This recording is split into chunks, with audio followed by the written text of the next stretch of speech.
So this is my biggest and best podcast and video that I have streamed so far on Facebook. So I thought you were going to say biggest and best guest then. Well, of I was going to be really flattered and proud of myself. Well, that's what I meant, best video. So I'm here with Rob. Rob Moore is my mentor. I'm on Rob's 4X Mastermind Sales and Marketing Mastermind. So Rob, actually you challenged me to do this because one of the things that I had been struggling with earlier in the year was to be visual on video. And as much as I've tried to push myself out there on social media, Rob said, well, come on my podcast, come on my Facebook page. So I'm accepting the dual challenge. Great. Yeah, I think social media is fantastic at the moment. I mean, we're living on your page, my page. We're living on the Disruptive Entrepreneur community. We're recording on 2 cameras here for YouTube. It could be your YouTube channel, our YouTube channel. I mean, look at all the cool stuff you can do. We're in our studio. There's another camera there. I mean, we could live stream this on YouTube. We could live stream this on LinkedIn. The opportunities right now that they're on social media is really exciting. So well done for stepping up for the challenge. Someone's already made a comment about my beard going. I knew that was coming because I look about 11. But anyway, I'm all yours. Thank you. So we're in series 3 now on the podcast, and this is all very much focused about how to build a business. And a lot of my audience are female entrepreneurs or yet to be female entrepreneurs. So they're yet to be female? They are definitely female. but they are perhaps in that stage where they're stuck in a 9-to-5 job and they're looking to make that transition, which is where I was, not that long ago. It's 2016. So I really wanted to focus on interviewing you, Rob, around some of the challenges that you've had in building your business, personal challenges and business challenges, and just to share some of the successes and things that you've been teaching me in the mastermind, to help those ladies to step into their shoes and help them with some of the things that you can pass on to help them. Sure. But the first thing I actually wanted to ask you was, I've just come back from holiday, hence why I look a bit orange. And I've just finished reading I've actually listened to the audio version, but I also have the book here, I'm Worth More. And I absolutely loved this book. Thank you. For several reasons, mainly because I resonated with quite a lot of your story. And I wanted to just go back to one of the earlier chapters in your book about your hero growing up, which was Arnold Schwarzenegger. Yeah, one of them. My dad as well. And ditto for me. My dad played a really important part in my life growing up. And my biggest influence when I was growing up was Rocky. All the Rocky songs and, kind of... So I felt a lot of synergies in there. But I think the concept of the book around focusing on your self-worth, I think, is hugely important when it comes to money. Because actually our early relationship with money has a huge impact on how we behave with money. Sure. So I just wanted to ask you really, what was your earliest experience growing up around money? I can remember this clear as day. So my dad always used to have his money in his right hand side pocket.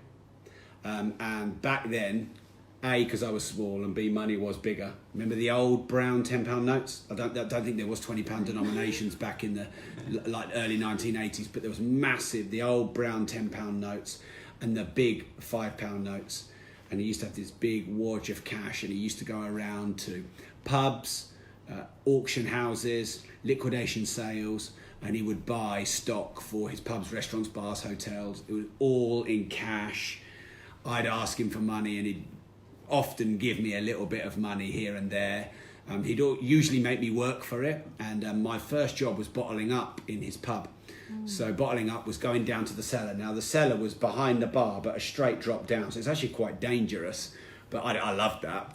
And I just used to go down into the cellar and bring all the crates of bottles up. When they were heavy for a kid, I was probably only 6. He got me working really young. I mean, that'd be illegal now. So I'd like load up all these crates, carry them up this almost vertical flight of stairs in a cellar, bottle up. I had to always put the oldest bottles at the front and the newest bottles at the back, so they didn't go out of date. And in the fridge, rotate them so that the cold ones were at the front. And back then, you get Coke out of the pump. Well, back then, it's a mixer now, so it's syrup which mixes with soda. But back then, we literally opened 2-litre bottles of Coke and poured it into this massive canister, and then it would vacuum seal shut, and that would come through. And so it'd take me like an hour to fill these things up, and I'd do that, and I'd change all the beer kegs and everything. I was doing this at 6. I absolutely loved it. I felt like the right Dom. My dad would pay me about £1 a week to do that. I'd probably end up earning maybe 5 or 6 quid, because I'd earned £1 a week for doing that. But one of the carpets in the disco room, my dad had one of his one of his pubs had like 4 different bar areas, and one of them was like a disco area.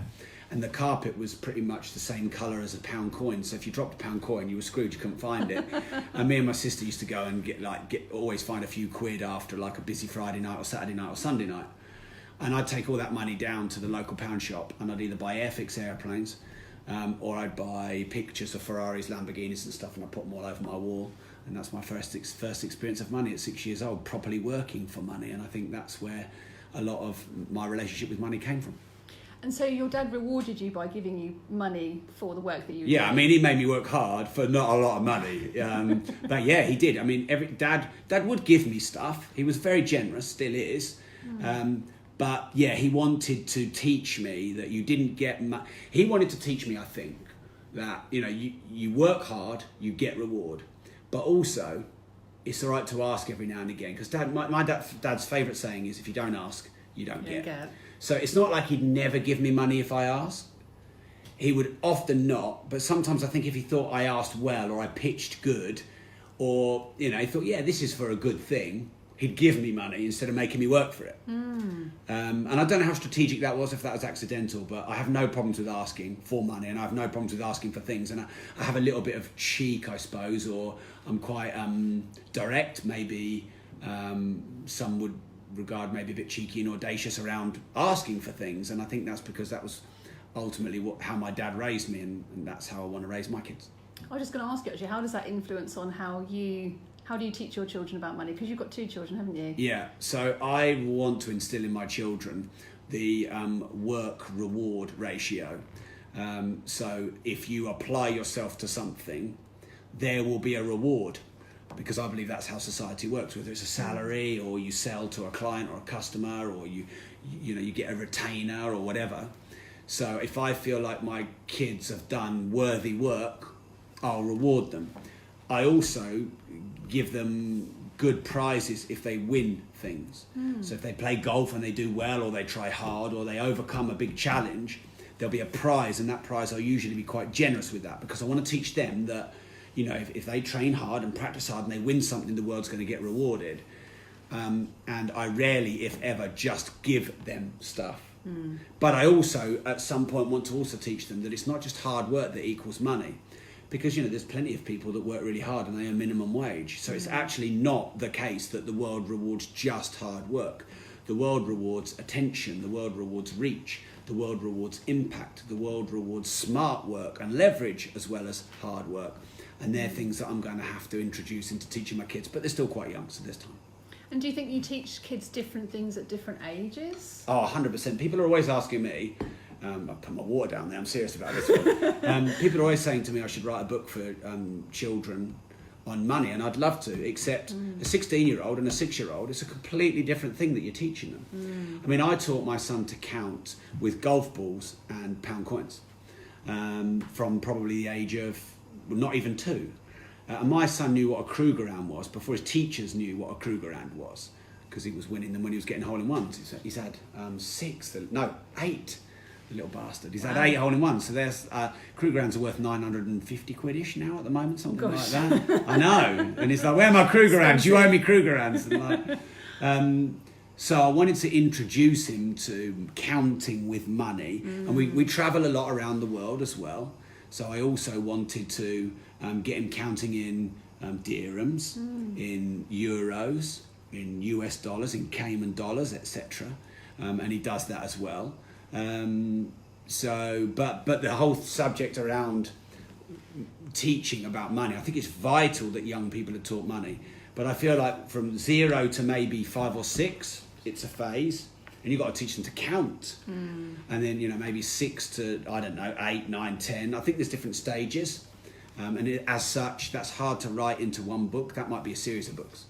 Have you seen the recent Monopoly launch in this digital version? So you play the Monopoly game, but with digital money rather than physical pounds? Yeah, we've got it.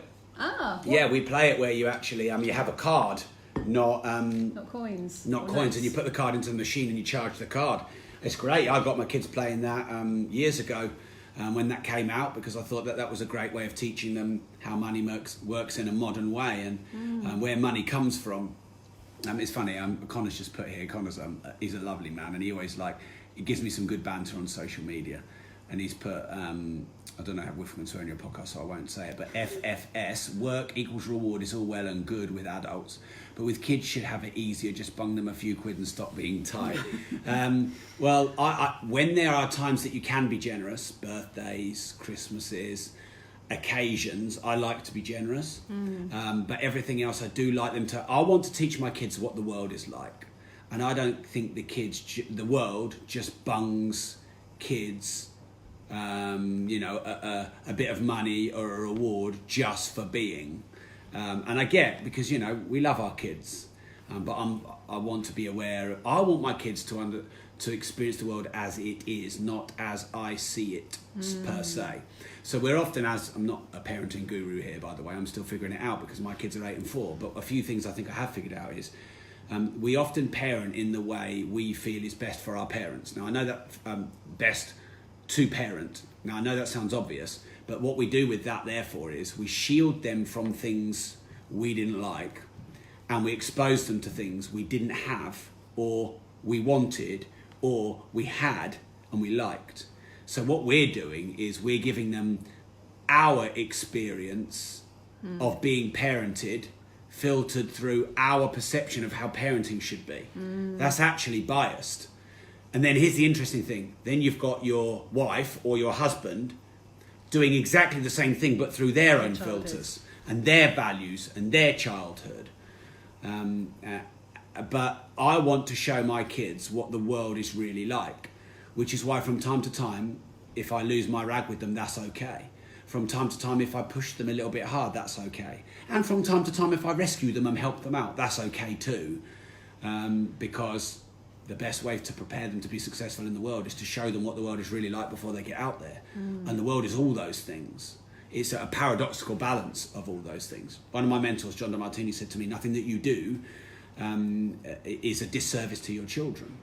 And he was telling me that when I was feeling quite a lot of guilt because I'd lost my shit with my son. He was just pushing me.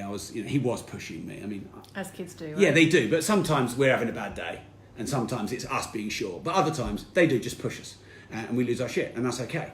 And he was just really pushing me, and we were quite near a road, and he was messing about. So I pushed him away from the road, but I pushed him like you're going to feel this. I pushed him harder than I should have, and he had his sort of golf bag on him, and he all fell to the back, and his legs went in the air, and it looked. I felt he cried, and I immediately felt like the worst dad in the world. And I picked him up in quite an angry way. I dumped him in the back of the car. I sat in the front of the car, like we were in silence for about 5 minutes while he was crying. And then I went onto my phone and got Audible out and downloaded every single parent book I'd never read and got them on Audible, and then the next week I listened to them all. Any good ones? Yeah, I mean, look, the Steve Biddulph books are good. Karma, I think it's called Karma Happier Kids, is good. I'll have to get my phone out. We're living on it at the moment, but I've got quite a few. But the point I'm making here is I would not have gone and downloaded all those parenting books and learned better strategies had I not lost my shit with Bobby and then felt guilty, and the guilt drove me to do that. Also, Bobby found my boundary, and so then because kids are always trying to find your boundary, and he found my boundary. And if you push your kids a bit hard, then it teaches them to be independent, which is a great gift to them. But it's just worth mentioning that John DeMartini said nothing that you do does not serve your kids in some way, so that you don't beat yourself up about all the shit you do as a parent. Because I think a lot of parents beat themselves up about not being a perfect parent. And let's be honest, every day you don't punch your kids in the face, that's a good day. You should go to bed going, do you know what? I had a good day today. I did not punch my kid in the face.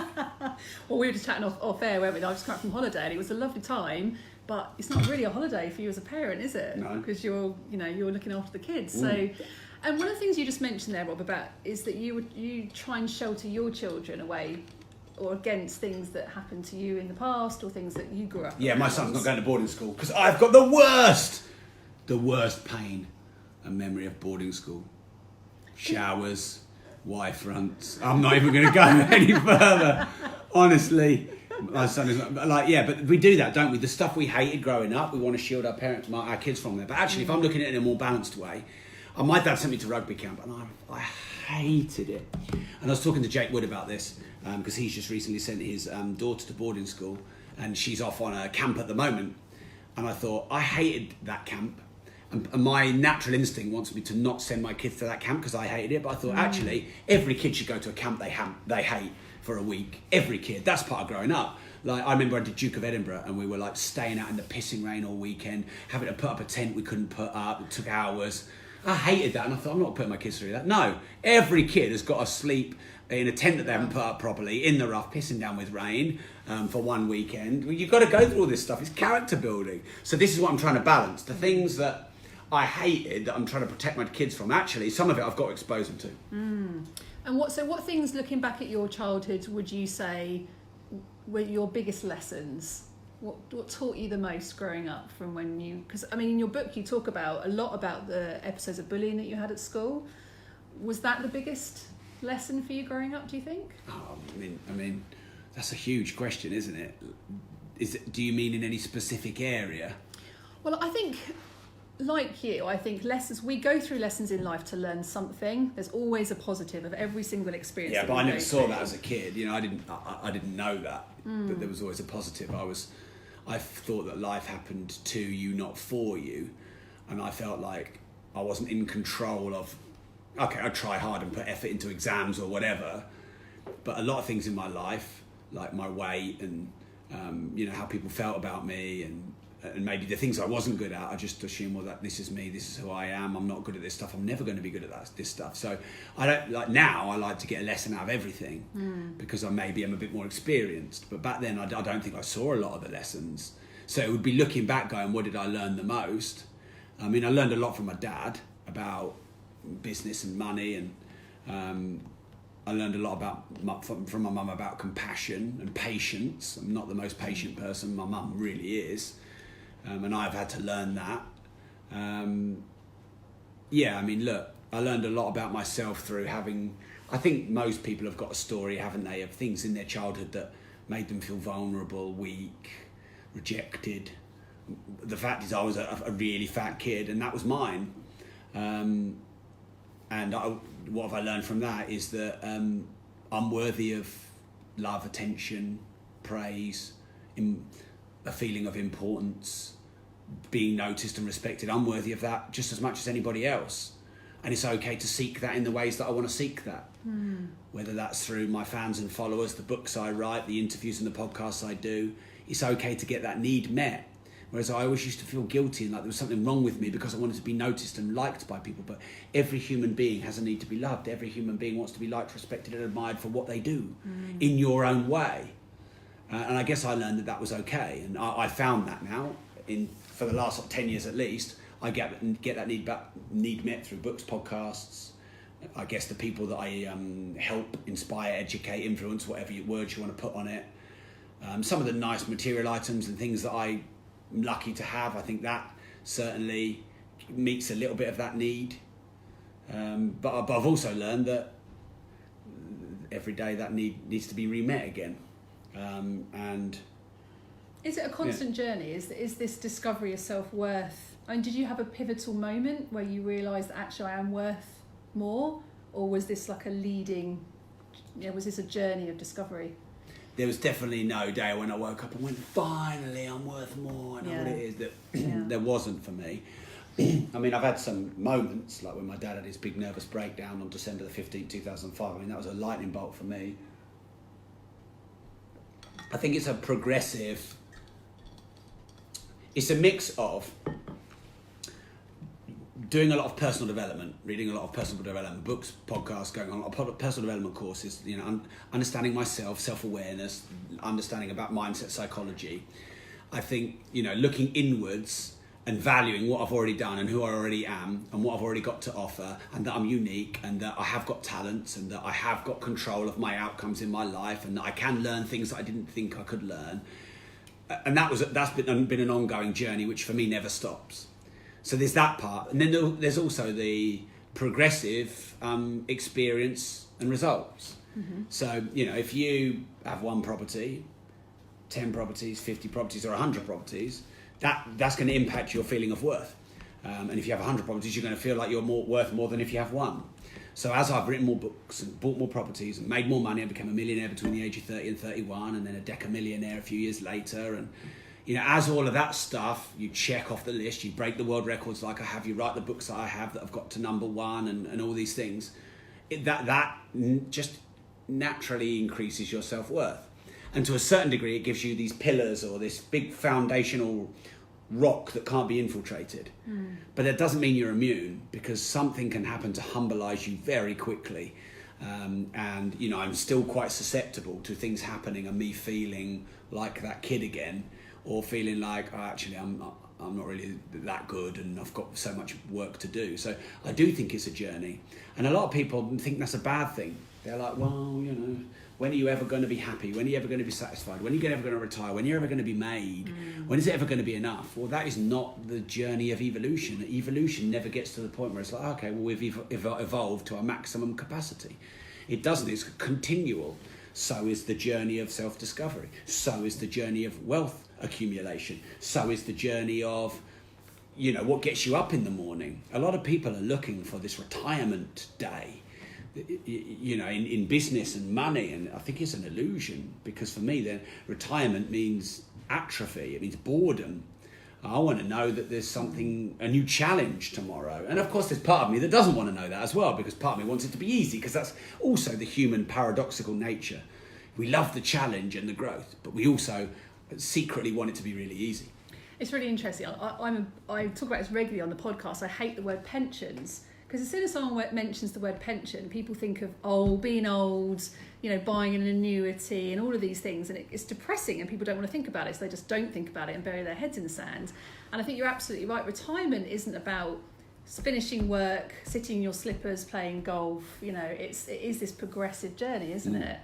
So I guess that leads on to one of my next questions, in that a lot of women that listen to the podcast are stuck in this kind of transition world where they may be in a 9-to-5 job, or they're maybe starting their business, but they're kind of at this crossroads where they're a little bit lost, and they're thinking, I want to build income, I want to build wealth. I'm reading some of these books, I'm maybe listening to some of the podcast. How do they know what's their next step to discover who they are and what they should be doing in the world to make money and to grow?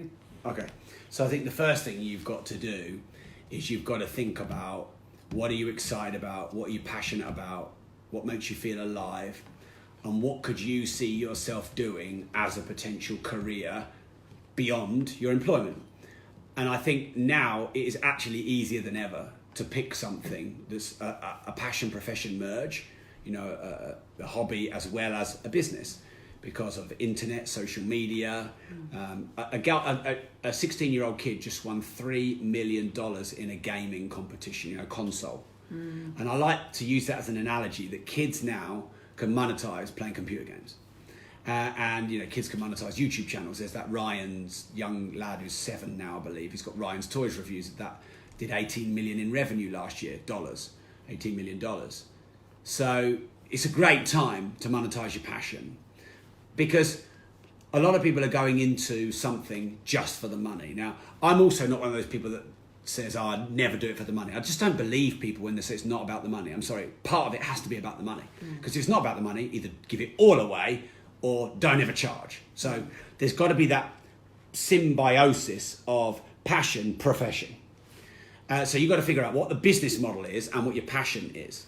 Now, the problem with that is, for some people, they perceive that they don't know what that is, or that could take a long time or whatever. So I like to go into testing mode and think, well, okay, what could I try that I might like? I tried various martial arts for a few years. I mean, I wasn't trying to be a professional at them, but I tried them. I thought, well, I'm going to try. Move away. A long time ago. So I tried Qi Na, I tried Qigong. I tried traditional kickboxing. I tried karate. I tried taekwondo a bit. Why not? Try them all. I can try them all. I was in my mid-20s. I had a lot of spare time because I was an artist. And that's how it can be with your part-time profession. You could try training in, you could set up a podcast on what you're interested in. You could try setting up an online course, or you could go and do some extracurricular study on getting some qualifications and try stuff. Obviously you want to think about what do I think I could be the most interested in. And then you want to start doing it part-time, evenings, weekends, like when the kids are asleep in the afternoon or between school runs or whenever else. You could probably, on an hour a day, you could probably get a bit of momentum going. Obviously, full-time, you've got more momentum, but you start where you start. And then when you sort of think, yeah, okay, I'm finding something here that I'm really into, some products you're selling on an e-commerce site, or you're doing rent-to-rent in property investing or whatever. You're setting up a little training course that you're doing in the thing that you're really good at, that you didn't really think you could have a business, but actually you are good at it and people want to pay for it. And then what you do is you set an income goal sometime in the future whereby you can replace and leave your current job. So you've got to work out, do I want to replace all my income, or do I just want to replace the overhead part? Because the less you like your job, you should just replace the overhead part and then get rid of it. And okay, you're going to be tight for a bit, but you've got your big expenses covered, because quality of life is really important. I'm not the sort of person that just says sack your boss. I'm not into all this sack your boss, sack your boss, sack your boss all the time. One, because I've got 86 staff around the place, so that'd be it's a very stupid thing to say. But also, one, I think a lot of people want to develop towards running their own business in, say, 5 years or 10 years. I take the risk hiring everyone. The entrepreneur takes the risk. I'm taking the risk for everyone here. They all get paid before me. But so you might like being an intrapreneur. So I've got quite a lot of guys who work here that I think are more intrapreneurs. They have autonomy and choice and freedom and input. But of course, I take the risk, and their exchange is that they get a salary. But that could be a risk. If you just sack your boss now, you've got mortgages, school fees and everything else. So I'm a fan of you trying it on the side to see if you really like it.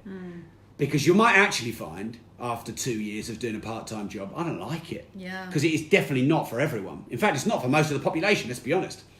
Do you believe that everybody has it in them to be a successful entrepreneur? I think anybody can be, but not everyone will, or not everyone wants to be.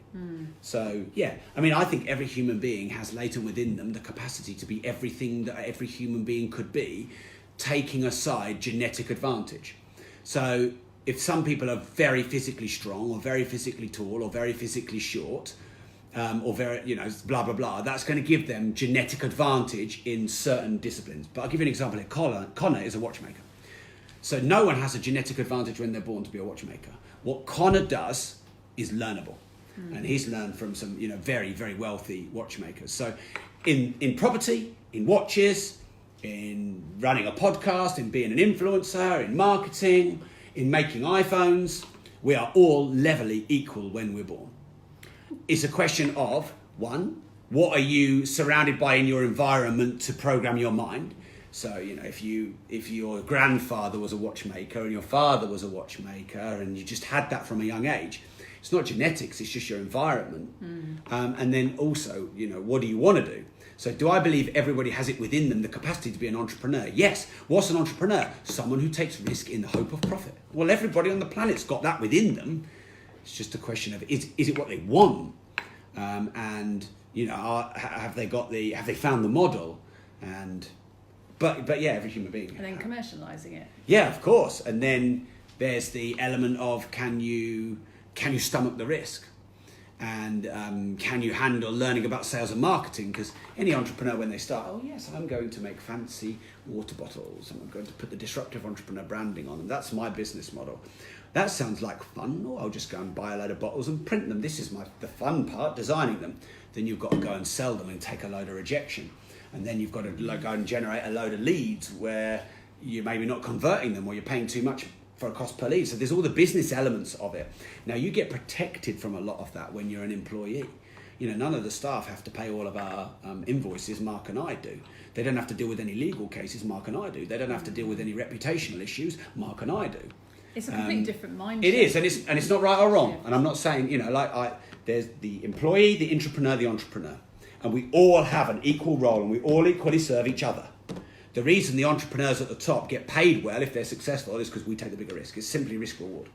And do you think there's a different risks that women take in business versus men, without this being kind of a gender thing? I was waiting for that question. But the reason I ask, right, is that, so being in your 4X mastermind program, okay, so the way I run my business is 9 till 3, I'm in 100% entrepreneur mode. Do you want the politically correct answer, or do you want what I really think about No, what you really think. I don't think that women should ever use it as an excuse that they're a woman, and I don't think they need to hear people like me saying it's harder.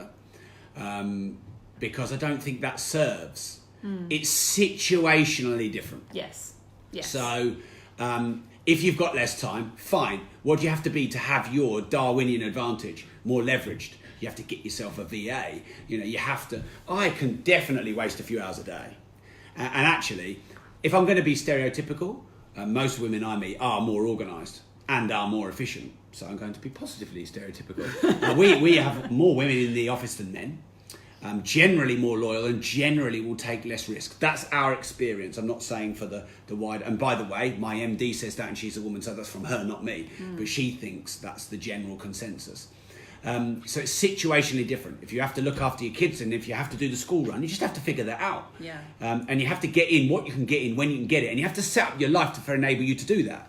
So give yourself a business model where you can work from home and get yourself on a laptop and your phone all synced, so that, if you're waiting 15, 20 minutes before the kids come in from school, you can do a bit of cheeky social media, or you can go and do an inventory check, or go and list some stuff on eBay or whatever. You have to do what you can do. It's situationally different. Look, the world is changing as well, isn't there? Where there are now men that are much more house able, and the roles are more joint now.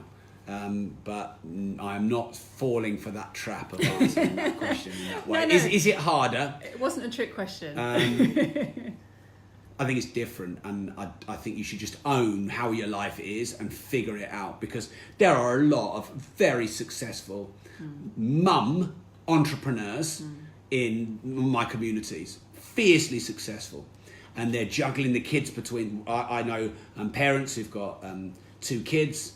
They're split with their partner. They're juggling between, they have the kids full time, the partner has the kids full time. They're buying dozens of properties. They're traveling all up and down the country, doing all of our events, and they're making it happen. And there's plenty of those doing really well. And of course, there's plenty struggling as well. Yeah, I think what you were just saying about like leveraging, and one of the first books I read when I joined your mastermind was Life Leveraging, and I leveraged way too late, and I knew I should have done it much sooner. But I think as a mum, I have to leverage probably more, because I don't have as much time in the day. I might have more time in the evening, the kids are in bed, but my day just looks slightly different. That's all it is. It's how you manage your time and how you leverage and outsource.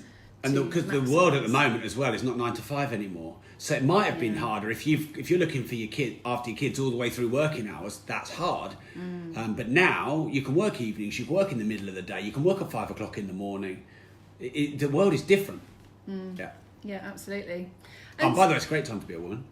I'm going to tell you a little secret. I probably shouldn't tell you this. 5 o'clock, good time, or? Yeah, it's great. 5 o'clock's the perfect time to be a woman. I did a sort of semi-casting for a TV show for a production company just recently, and we were talking through some concepts. And he said, well, the only one thing I've got to say, Rob, there's a bit of a problem is TV doesn't really like white men at the moment. Not really in, I was like, all right, women really popular at the moment, If you're a woman. Is this why you got rid of the beard? Yeah. so like, for the history of the world ever, it's like the biggest gift to be a white male. And now, just at the time when I'm coming into my prime and I'm getting my massive reach, TV doesn't want white men anymore. Yeah. Have you noticed on BBC Sport, you look at that, and the women's sport is equal to the men's sport, it's a really good time to be a woman in society, probably the best time in terms of the equality balance and the ability to be career focused. And there's some seriously big hitting career women, like Sheryl Sandberg, Oprah Winfrey, Michelle Obama, like Ariana Huffington, and they're killing it. making loads of money, really successful, and their mums too. Yes, so absolutely. I just wouldn't want anyone to become a victim and use it as an excuse. Yeah. And just to finish on that then, in terms of who inspires you mentioned a few female entrepreneurs there, but who inspires you in business? I mean, look, anyone who takes the risk and sets up their own business inspires me. I love studying successful entrepreneurs. I don't really mind who it is. I love Arnie. I loved Steve Jobs was a fascinating case study from his upsides and downsides. I studied all the big businessmen from the 80s and 90s like Bill Gates and Warren Buffett and Jeff Bezos, of course, and Elon Musk is an interesting character. Alexander McQueen, I think, is a really honest and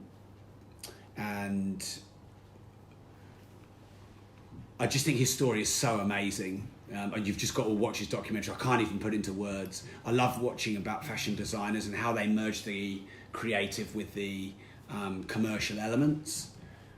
So I know that wasn't like, I don't have one hero really. Arnold Schwarzenegger, if I had to say one. Alexander McQueen, yeah, quite a sad story, really. That's why it's such a great documentary, because it's raw and emotional, and I think it really depicts the commercial and artistic struggle better than any documentary I've ever seen. Yeah, fantastic. And so one final question then, just a little bit of a fun question. So can you share something with us that you've not shared before? Or an interesting fact for my audience? Okay, so when I was an artist, I was trying to get myself out there more, and I was trying to be a bit provocative because I figured I'm a Peterborough guy and I'm not doing that well at art. I've got to make some noise. And so I was quite into poetry at the time, and I was writing some pretty weird poetry because I was in a pretty weird place when I was an artist, listening to German heavy metal, painting through the night. So I wrote this little ode to cats, but it was about all the things that annoy me about them and how I'd like to, I don't like cats. So basically it was all the different ways you could kill a cat. It was supposed to be tongue-in-cheek. And I on the front of my house, which was all like a sort of a cream render, and all the way down the side that was brick. On the front cream render, I wrote the poem in brick colour. And then down the brick, I wrote it in white, like graffiti paint. And it was all on the front and the side of the house. All of these different ways to kill a cat. Gouge out his eyes, and cut off his head and parade its head around on spears and all sorts of stuff. And it went wild in Peterborough. Everyone was talking about it. I got slaps in the face from women when I used to go out into town. I got drinks thrown over me. I was in the local paper every week. There were people writing in every week. One woman wrote in and said she saw me hiding in my bushes with a gun shooting at cats, which of course I never did. It was supposed to be irony. Everyone knew I had a cat. And then the council got all over me. They tried to get me to take it down. My dad's brewery pub wrote me a load of letters saying it was affecting the pub business, and the whole of Peterborough turned on me. But a load of people were like, this is art and this is great and it's provocative and it's his house, he can do what he wants. He's made a statement, doesn't need planning permission, it's his house. And yeah, that went on for like a year. And in the end, I kind of bottled it and painted over it because, I didn't want my dad to lose his pub for one. But I just didn't really like all the negative attention. Retrospectively, that was the best piece of art I ever did. And that could have really catapulted my career, but I kind of hid away from it. Still to this day in the council, they use that as a precedent case study for planning law. So there's still a little bit of me left in the Peterborough Council. And I won Face of Peterborough 1999 modelling competition. Did you? There you go. Yeah, that's embarrassing, isn't it? There you go. There's two stupid things you didn't know about me that now you do. And how are you going to sort out your car situation? I have Thanks to ask for bringing this that up in question. front of everyone. It's got to be a Ford Fiesta, right? Most reliable car on the planet. Yeah, I don't think I could do that to myself. So I have a Lamborghini Aventador which broke down, and I was 6.5 hours stuck in the middle of the road. That's currently in a specialist in Bedfordshire getting repaired as we speak. Was this because of the rain?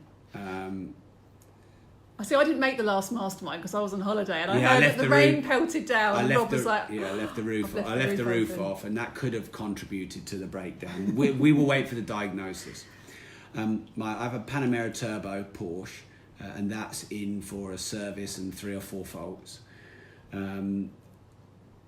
the Range Rover's their engine blew up, the one that my wife drives, and I needs a whole new engine.